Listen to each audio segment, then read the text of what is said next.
Kaya natin nasasabing wala itong paninindigan dahil tayo ay nasanay sa pamahalaang may tunay na paninindigan, ang pamahalaan ni Rodrigo Duterte. Ito po si Sasro Gango Sasot. Kaya katulad po ng sinabi ko kanina, pinoto, niluklok at sinuportahan po ba natin si Bongbong Marcos para tayo ay malagay sa frontline ng isang digmaan? Oo o hindi?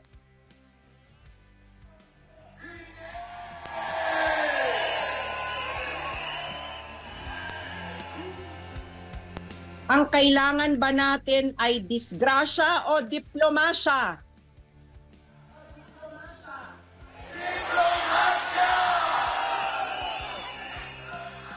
Mga kababayan, nalalagay po sa isang malaking panganib ang ating bansa at ang kinabukasan ng inyong mga anak at ng kanilang mga anak dahil sa maling desisyon ng gobyerno na ito.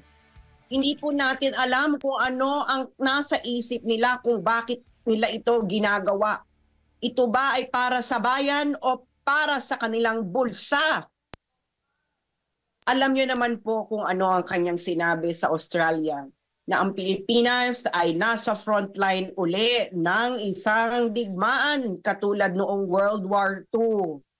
Hindi po ito ang kanyang ipinangako noong siya ay tumatakbo bilang presidente at nung siya ay sinuportahan ng bawat isang Pilipino at nang siya'y binigyan ng plataporma ng SMNI.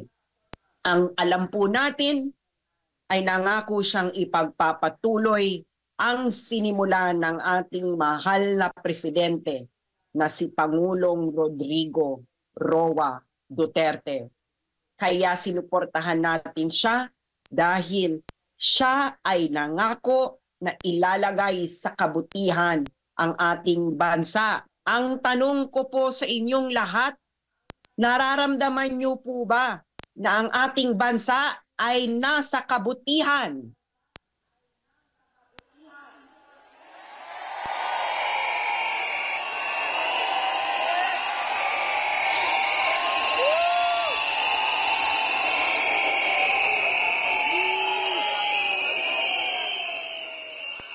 Papaano pong nasa kabutihan ang ating bansa kung patuloy po ang nangyayaring korupsyon? Si Ka Eric nakulong, pati na rin si Madam Lorraine Badoy dahil lamang sa pagtatanong kung anong nangyayari sa pera ng taong bayan. Pera ba nila yan o pera ninyo? Isigaw po natin lahat, hindi mo pera yan.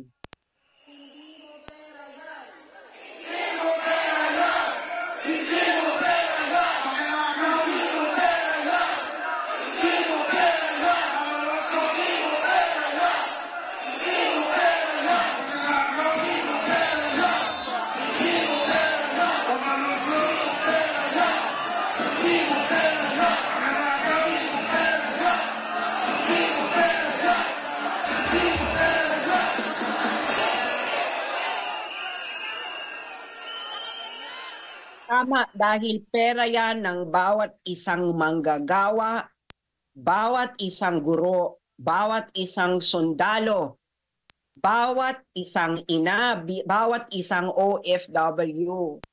Ang pinamimigay nilang pera sa mga taong bayan ay hindi nila pera kundi pera ng bawat isang Pilipino.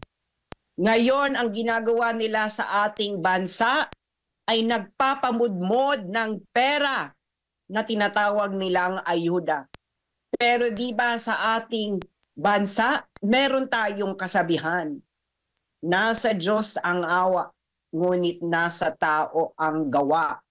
Ang ginagawa nila ngayon ay ginagawa nilang pulubi ang bawat isang Pilipino. Binibili nila ang suporta at pagmamahal ng bawat isang Pilipino. Pero bilang isang Pilipino, ang inyong pagmamahal ba ay nabibili o hindi?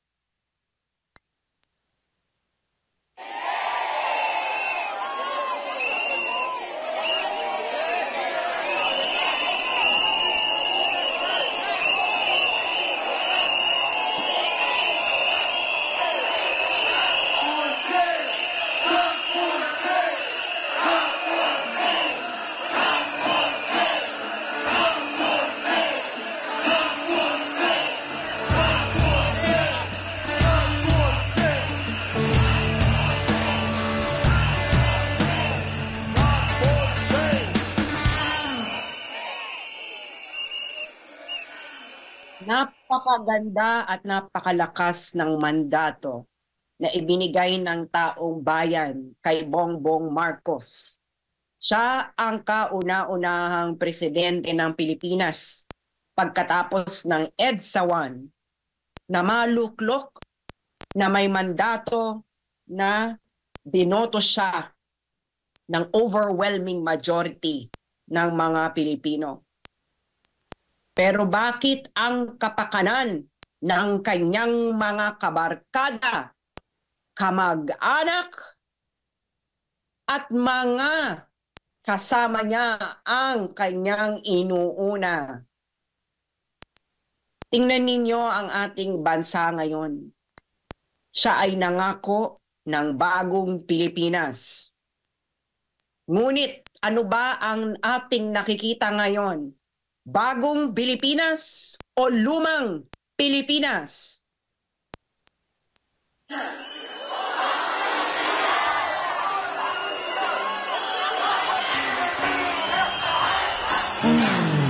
Bagong Pilipinas, mahal ang bugas. Bagong Pilipinas, mahal ang bugas.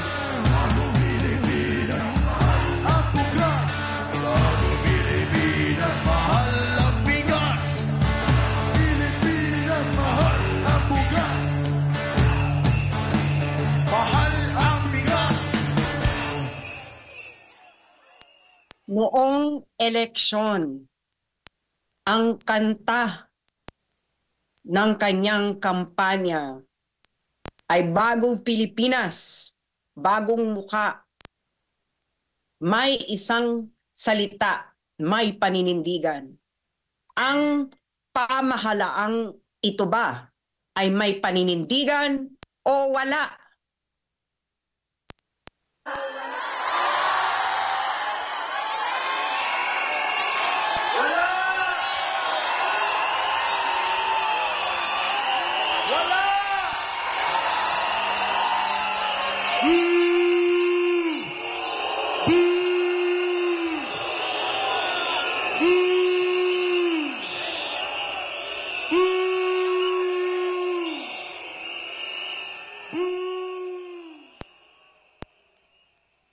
Kaya natin nasasabing wala itong paninindigan dahil tayo ay nasanay sa pamahalaang may tunay na paninindigan, ang pamahalaan ni Rodrigo Duterte.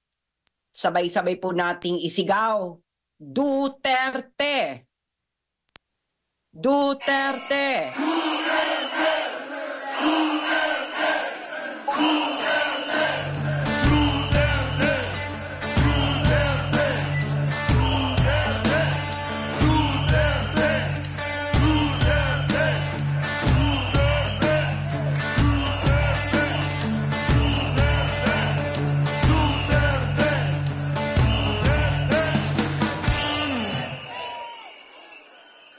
Ang pamahalaan po ni Duterte, ang pamahalaang ipinagpatuloy ang pinaglaban ng ating mga ninuno mula kay Lapu-Lapu, Sultan Kudarat, Gabriela Sila, Andres Bonifacio, Jose Rizal, General Luna at Artemio Ricarte.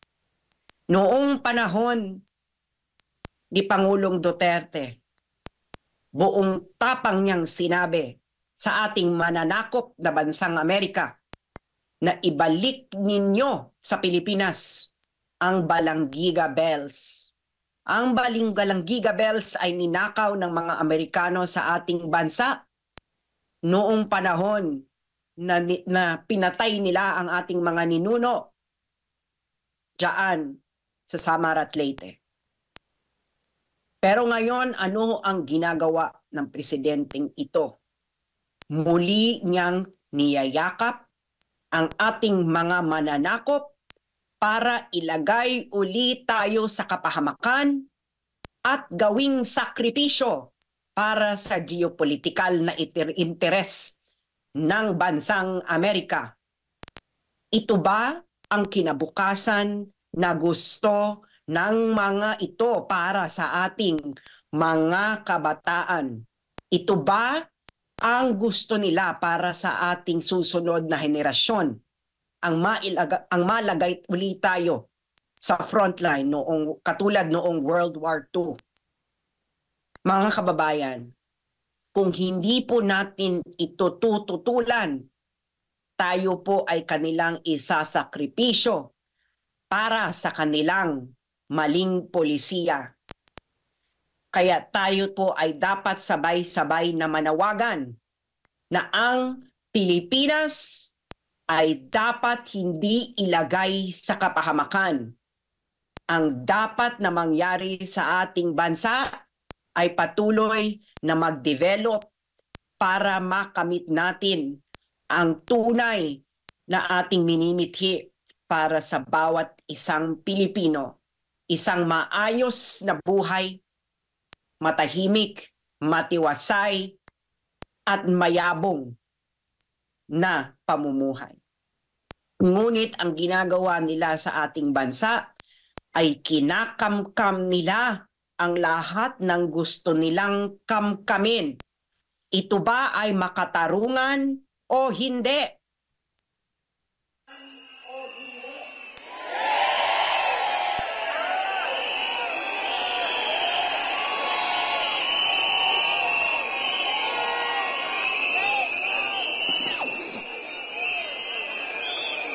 Mga kababayan, ako po ay nananawagan sa bawat isa sa inyo na isapuso ninyo ang kasaysayan ng ating bansa. Dahil kung hindi po natin ito gagawin, ay para tayong mga punong walang ugat, kaya tayo ay madaling matumba at maloko ng mga ito na walang ibang ginawa kundi payamanin ang kanilang mga bulsa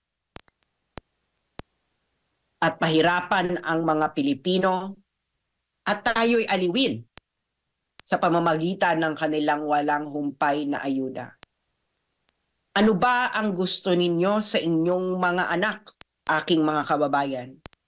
Ang gusto ninyo ba sa susunod na henerasyon ay bansang ayuda o bansang may trabaho, bansang maayos ang development, bansang may kapayapaan, bansang pinaiiral ang diplomasya kaysa mga drama?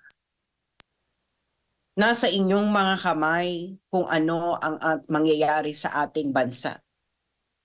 Kung magpapatuloy ang mga ginagawa ng mga ito, baka tayo ay hindi na makabangon muli at matagalan uli ang ating minimithing pagbabago sa Pilipinas. Kita nyo ang ginagawa nila ngayon kay Pastor Quiboloy. Kung may kasalanan si Pastor Quiboloy, dapat siya ay ihablas sa tamang forum. Dapat bigyan siya ng karapatan na harapin ang kanyang mga nag-aakusa laban sa kanya at hindi ang nakatago ang muka. Dahil kahit naman sino pwede mong takpan ng muka at gawing witness kahit kanino. Kaya itong ginagawa ng Senado ay isang pagyurak sa karapatan ng isang tao na harapin ang kanyang mga akusado. Bakit kailangan mong ipahuli si Pastor Kibuloy kung hindi naman ikaw ang korte na naghatol na siya ay may sala? Kaya itong ginagawa nila ay pinaiikot nila ang ulo ng taong bayan. Gusto nilang wasakin ang inyong samahan dahil ang inyong samahan ang isa sa mga pinakamalaking sumusuporta sa mga Duterte. Hindi ba yan lang ang gusto nilang gawin? Ang pabagsakin ang mga Duterte. Dahil bakit? Dahil ang mga Duterte lamang ang balakid sa kanilang masamang pinaplano sa ating bansa. Di ba? Nakipag-unity team sila noon. Pero anong ginawa nila last year? Gusto na nilang warakin at sirain si Vice President Sara Duterte. Binibinay nila si Inday. At ito ba ay ating pahihintulutan? Oo o hindi?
Pero hindi nila mapabagsak ang mga Duterte dahil alam nating nagmamahal sila. Tunay na nagmamahal sa ating bansa. Kaya ang ginagawa nila ay gusto nilang pabagsakin ang mga nakapalibot kay Duterte. Kasama na dyan si Pastor Kibuloy at ang inyong samahan. Dahil ano ba ang gusto nilang gawin? Ang gusto lang nila ay maupo sa kapangyarihan para tuloy-tuloy ang ligaya ng kanilang bulsa. Kaya kita mo, magtatanong ka lamang kung asaan ang pera ng taong bayan. Sinasagot ka ng pabalang. At parang kasalanan mo pa na ikaw ay nagtanong at ikaw ay ikukulong dahil lamang sa iyong gusto malaman kung saan napunta ang pera ng taong bayan. Anong petsa na? Marso na. Ngunit ni isa sa kanila ay walang gustong maglabas kung papaano nila ginastos ang pera ng bayan hanggang sa huling sentimo. Hindi ba kung tama ang kanilang ginagawa kay Vice President Sara Duterte na tanungin kung saan niya ginastos ang pera ng taong bayan, tama rin naman na dapat sila ay managot kung papaano nila ginastos ang pera ng taong bayan hanggang sa huling sentimo. Dahil mga kababayan, alam natin na hindi nila pera yan. Kaya isigaw uli natin na hindi mo pera yan. Hindi mo pera yan. Hindi mo pera yan. Hindi mo pera yan. Hindi mo pera yan. Hindi mo pera yan. Hindi mo pera yan. Hindi mo pera yan. Hindi mo pera yan.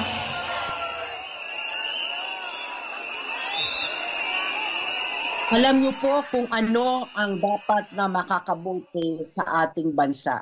Dahil alam niyo na ang makakabuti sa ating bansa ay kung anong makakabuti sa inyong mga anak. Ang gusto ninyo ay mga lansangan na ligtas na kung ikaw ay naglalakad at hindi isang lansangan na punong-puno ng mga adik. Ang gusto nyo rin ay isang bansa na walang terorista, na hindi nire-recruit ang mga kabataan para maging kawal nila sa isang misyon na walang patutunguhan kundi kapahamakan lamang ng mga sumasapi nito. At gusto nyo rin na isang bansa na may maayos na pamahalaan na hindi kurakot kundi isinasapuso ang kabutihan ng bawat isang Pilipino. At malamang gusto nyo rin na isang airport na walang ipis, surot at daga. Yan ang tunay na bagong Pilipinas. At hindi ang bagong Pilipinas ni Bongbong Marcos. Ang bagong Pilipinas ay pinapahalagahan ang kasaysayan nito. Pinagpapahalagahan ang mga ipinaglaban ng ating mga ninuno. Ang bagong Pilipinas ay hindi Pilipinas na muling nagpapasakop sa bansang Amerika. Ang bagong Pilipinas ay hindi Pilipinas na nasa frontline na katulad noong World War II. Ang bagong Pilipinas ay ang Pilipinas na kung saan ang bawat isang Pilipino ay walang agam-agam na kung sila ba ay ligtas, na kung ang pera ba nila ay ginagastos ng wasto ng bawat isang politiko, at wala silang duda na ang pamahalaan ay para talaga sa bawat isang mamamayan at hindi sa mga kabarkada at kamag-anak ng namumuno nito. Muli, samahan niyo po uli akong ilagay ang ating kanang kamay sa ating kaliwang dibdib. At ulitin po natin ang ating sinabi kanina. Dumadaloy sa aking ugat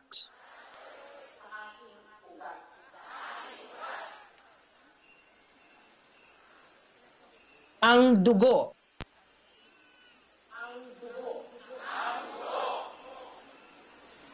at paninindigan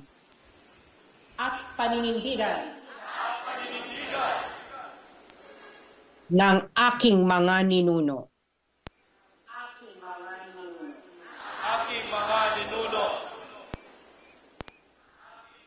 Mula kay Lapu-Lapu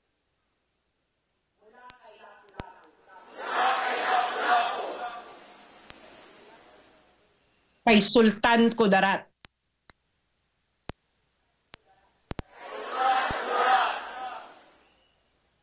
Gabriela Silang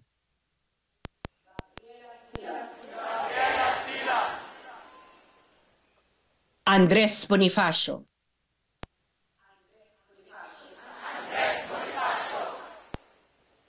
Jose Rizal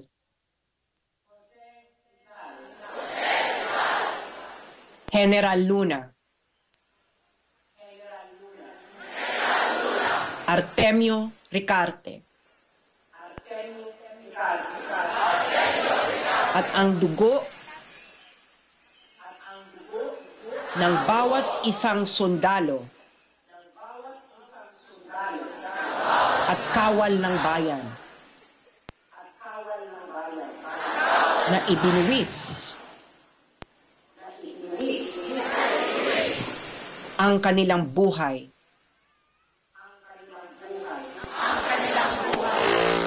para sa bayan.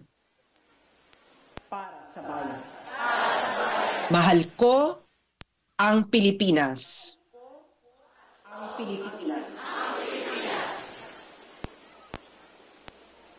Kaya nasa aking puso ang kanyang kasaysayan.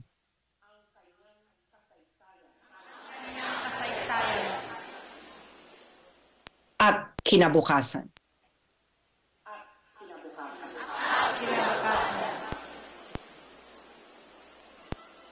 O sa inyong lahat at ipagpatuloy po natin ang laban ng ating bayan, ang laban ng ating henerasyon at ang kinabukasan ng ating mga kabataan. Maraming salamat po sa inyong lahat.